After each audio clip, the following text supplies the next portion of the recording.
I came to return my ex's things. Her roommate opened the door and changed my life. The last thing I expected that quiet Saturday morning was for a stranger to hand me a reason to believe in life again. I had driven across 3 counties with a cardboard box full of memories. I didn't want any more, convinced I was closing the final chapter of a relationship that had taken years to build and only weeks to destroy. Instead, the woman who answered the door looked at the box in my hands, then at my exhausted face, and said something so unexpected with her gentle smile that everything I believed about endings began to change. Before we continue, if you believe kindness, hope, forgiveness, compassion, and second chances can change lives, please take a moment to like this video, leave a comment, share it with someone who needs encouragement, and subscribe to the channel. Your support helps these stories reach hearts that may need them the most. My name is Joshua Carter, and this happened in a quiet neighborhood outside Franklin, Tennessee. 3 months earlier, my relationship with my longtime girlfriend, Rachel, had ended after years of plans, dreams, and promises. There hadn't been screaming or betrayal.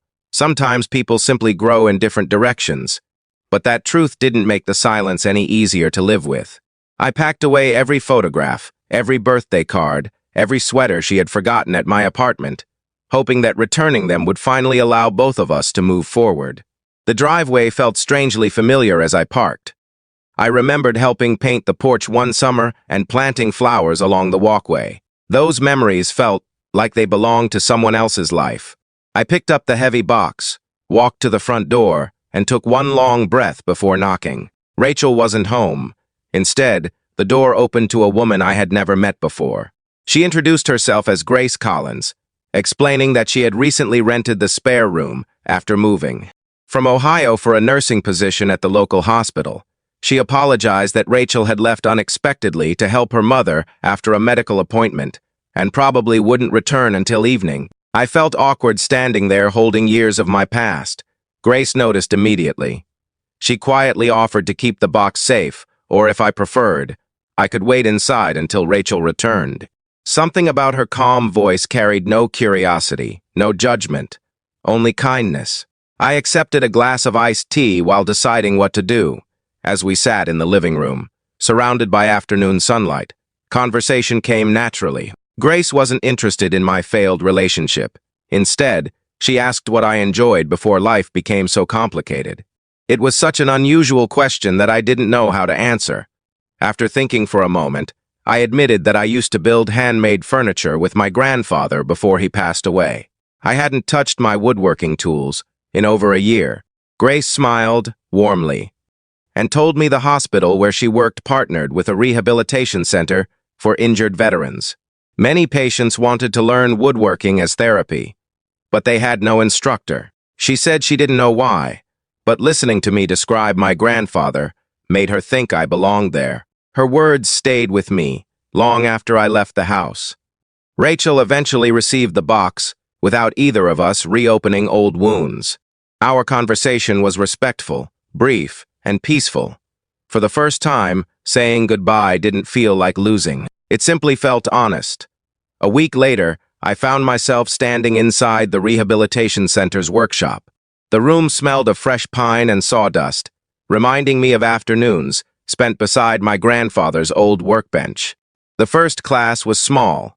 A retired firefighter named Samuel struggled to hold a measuring tape steady because of an injured shoulder. Another veteran named Caleb laughed every time he made a mistake. None of them cared about perfect furniture. They cared about believing they could still create something meaningful. Slowly, week after week, my own healing became tied to theirs. Every finished bookshelf, every handcrafted birdhouse, every polished table reminded us that broken pieces could become something beautiful again. Grace often stopped by after her shifts, bringing coffee and encouraging every student by name. She never asked about my past because she seemed more interested in helping people build their futures. Months passed before I realized that I looked forward to seeing her more than anything else. She wasn't trying to rescue me. She simply treated every person she met as though they mattered. Watching her comfort anxious patients, encourage lonely families, and celebrate tiny victories taught me that love isn't always loud. Sometimes it quietly appears through everyday acts of compassion. One autumn afternoon, the Rehabilitation Center hosted an open house. Families walked through the workshop, admiring every handmade project. Samuel's granddaughter hugged him proudly beside the rocking chair he had built with his own hands. Caleb donated his finished coffee table to a young military family who had recently moved into their first home. Looking around the room, I suddenly understood that none of us had come there simply to build furniture. We had rebuilt ourselves. Grace found me standing near the doorway as the evening sun filled the workshop with warm light. She thanked me for staying when I could have walked away after one uncomfortable afternoon, months earlier. I smiled because the truth was much simpler. I had only come to return a cardboard box. Somehow, God had returned something far greater to me.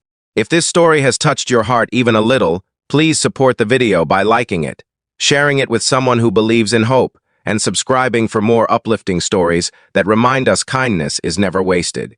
Before this story ends,